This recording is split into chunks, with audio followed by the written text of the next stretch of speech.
What's going on, everyone? Chris here with Clutter Reduction Junk Removal in Palm Beach County, Florida. Today was a pretty simple day.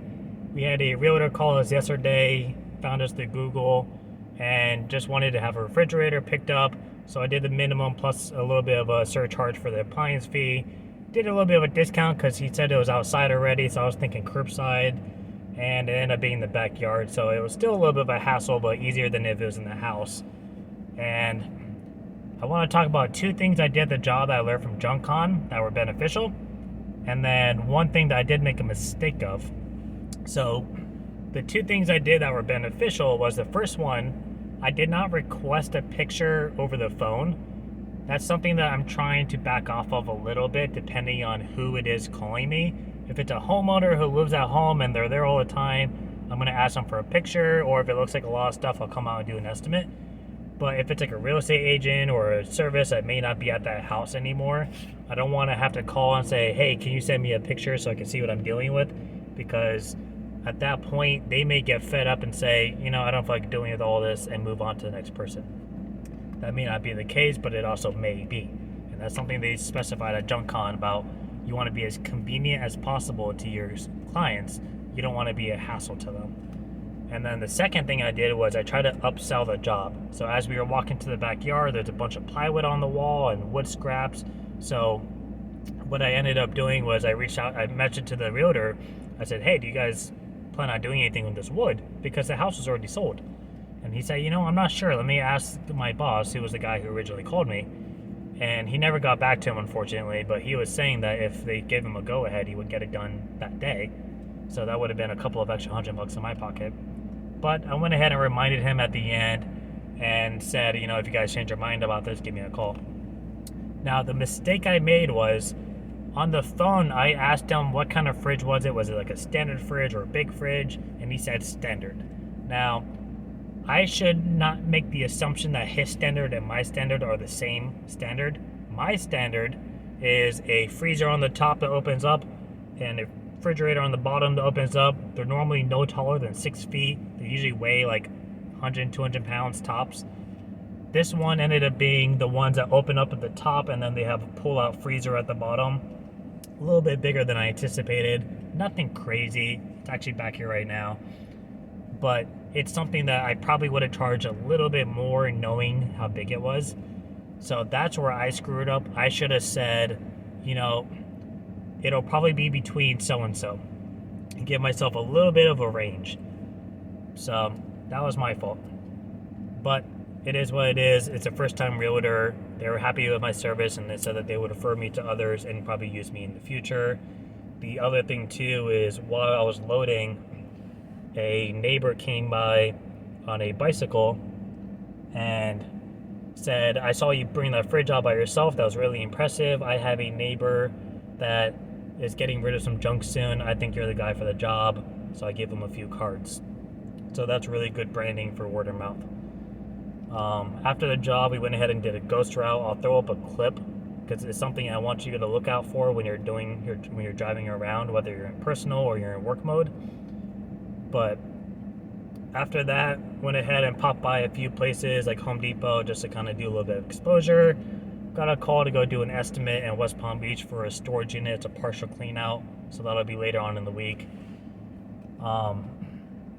But there's 3 things I wanted to talk about today, which is 3 very effective ways to do marketing for free if you're trying to be on a budget, or if you don't have the funds quite yet to really pay for Google Ads or pay a platform to get you leads. These are very simple to do. They only require the basics, and it's kind of a proven thing with most companies. So if you like these kind of videos, be sure to like and subscribe, and stay tuned for that. It'll play after the ghost route clip of what I want you guys to keep an eye out for. All right, first step on the list is business cards. You cannot go wrong with business cards. You should have them no matter what. I don't care how updated people are telling you to be. QR codes are fine. Electronic cards are fine. You should always have business card because not everyone's going to be able to use those other factors. So always have business cards for those who ask. You never want to be in a situation where someone says, hey, do you have a card? And you say, ooh, I don't. Just take a picture of my shirt. No, you want to give them a card so they can take it home with you. But Business cards, the main place I know to get them is Vistaprint. They're pretty cheap. You can get 500 of them for about $30, and they also send you a coupon after every purchase. It's usually $10, $15, $20 off if you spend 100 or more. They do a lot of promotions with their individual types of products that they sell as well, so keep an eye out for that. I always keep this box with me in case I ever need to replenish, or maybe I run into a realtor that asks me for a bunch of cards. I can only fit about 10 of them at a time in my wallet, so I always make sure to keep a handful on me. But the great thing about business cards is you can bring them everywhere you go. So think about your target audience: homeowners, office buildings, realtors, storage units, property managers. You want to go by all these places and leave cards with them. You can even go to small businesses and with the intention of maybe they need to move soon, or they're gonna, maybe they're closing, or they need to swap out furniture, or they're just changing locations and they want to downsize a little bit. Or if not, just see if you can leave some of their cards on their counter, or maybe they have a bulletin board by the bathrooms. Go by storage units and ask them to leave it at the counter, or again, for bulletin boards. Go by apartment buildings and complexes and ask them if you can leave them in their lobby for the residents, or give it to the front desk and have them give it to residents when they ask about it. And while you're there, ask about a vendor position, which is where you work for the building in a sense where if they have something come up, they call you first. And you'll be first to get recommended as well. You can also go to real estate offices and ask to leave cards behind for the realtors to hand out to their clients. All these places, it's free to do. You bring cards by. The worst that happens is someone says no, or after you leave, they throw away your cards. But it doesn't hurt to try. But you don't have to just do business cards either. You could do flyers, you could do little promotional products, whatever you want to do. But business cards, assuming you already have them, this creates it to be a free marketing tool to do. And again, you can do it basically 24/7, any time of the day, and your opportunities are endless as far as where you can bring them to. So just something to keep in mind. Business cards, you should always have them on you anyways, but just a few places to kind of bring them around to market.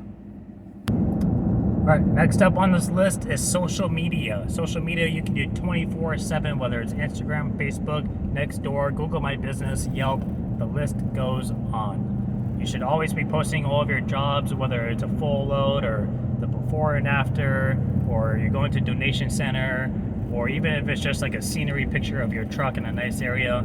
You should be posting as much as possible, sharing it to all your pages, especially updating your Google My Business and Yelp as much as possible, because it helps with your SEO on your website. But the good thing about social media is how many people you can not only reach at a time, but also the resources you have to reach those people. So you can look up realtors, you can look up professional organizers, other services that could use you.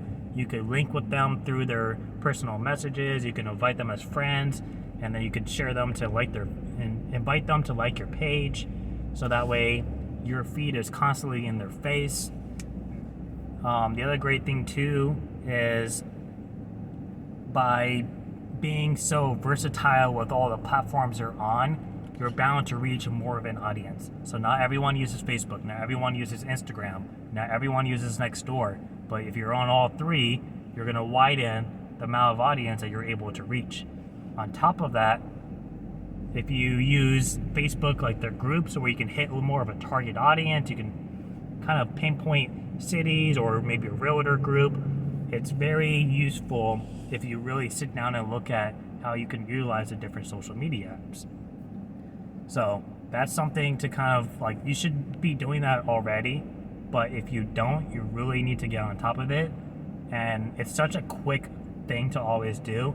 It should be something that's just programmed into you as a habit, that after every job, you're automatically posting to everything that you have. So you cannot go wrong with social media.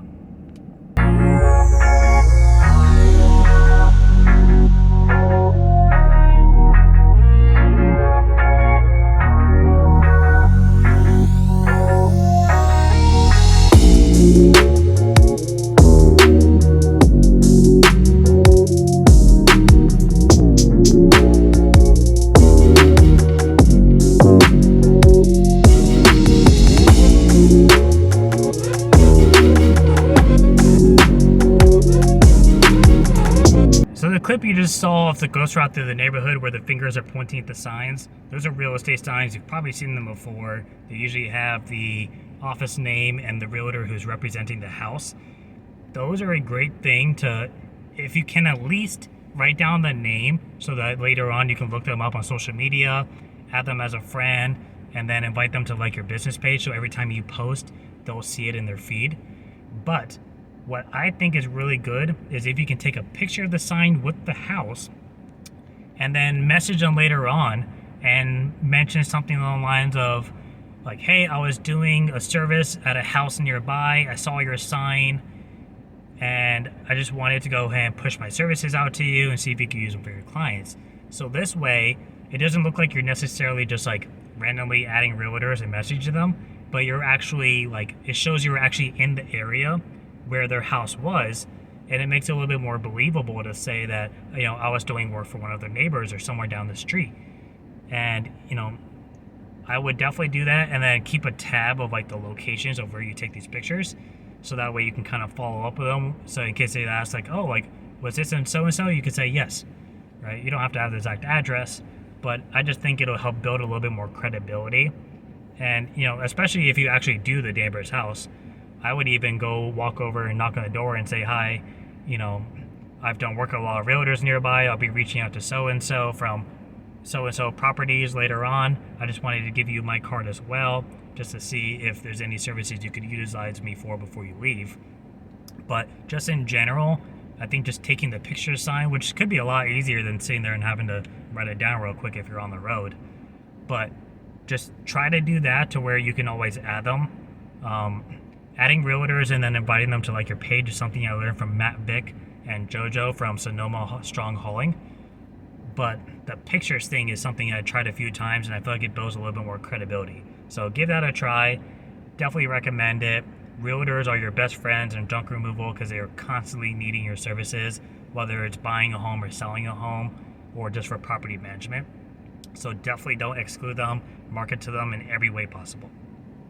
All right, the last tip is probably something you can guess if you watched me for a while, but that is ghost routes. So similar to the clip you saw when I was driving around that neighborhood, same concept, but you're driving everywhere, whether it's city to city, major roads, driving through neighborhoods, or you know, you're stopping out at busy places like Walmart or Home Depot, or Lowe's, or Goodwill, a mall parking lot, gas stations. The objective is that you're driving around with the intention of branding your business. You're a giant billboard on wheels. Everywhere you go, people are gonna see not just you walking around with a little gray shirt on, but you're driving around with this giant 12-foot, 15-foot wall in their eye view of your business.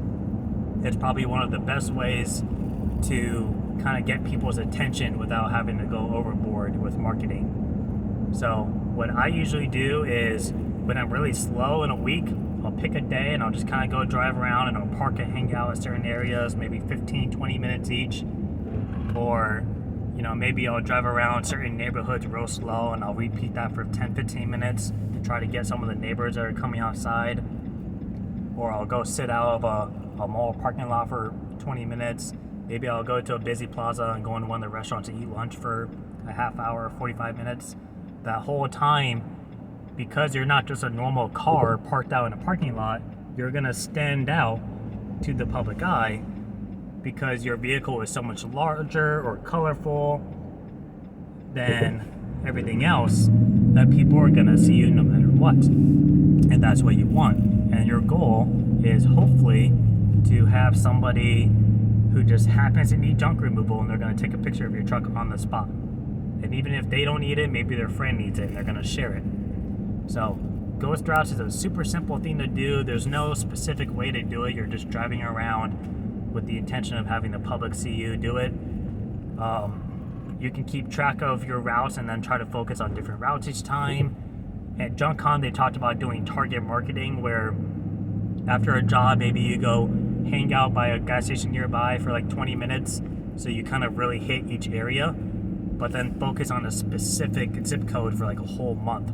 So every time you do your ghost route, you're going to that same zip code with the intention of having people see you multiple times over a span of time. So, ghost routes, business cards, social media. You should already have business cards. Hopefully you have a truck, and social media should be a given. So those are the 3 tips I have. They're all free with the exception of already having the basics.